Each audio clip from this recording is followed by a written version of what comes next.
এটা হলো ভিতরের টাইটা 5 ইঞ্চি বাই 9 ইঞ্চি।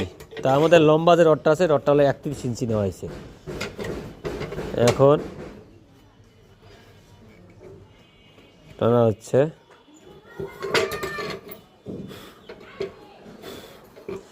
এটাকে বলা হয়ে থাকে ম্যান্ডেল। এই ম্যান্ডেলের মাধ্যমে, এই যোগানের মাধ্যমে এটা তৈরি করা হয়ে থাকে। এটা আমার ভিতরের যে কলম, আমাদের যে 8টা রড নিয়ে আছে, সেটির ভিতরের যে টাই রড রিংটা দিতে হয়, সেটা টাই রিংটা এটা আমরা এখন মেজারমেন্ট দেখব ঠিক আছে কিনা। লম্বা রড নেওয়া হয়েছিল 31 ইঞ্চি। এই হুকটা দেখতে পাচ্ছেন, এটা 135 ডিগ্রি কোণে বাঁকাইতে হবে, আরও বাঁকাতে হবে।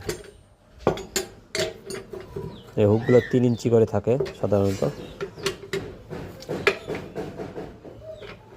বাঁকাও। হ্যাঁ, এখন মাপ দাও।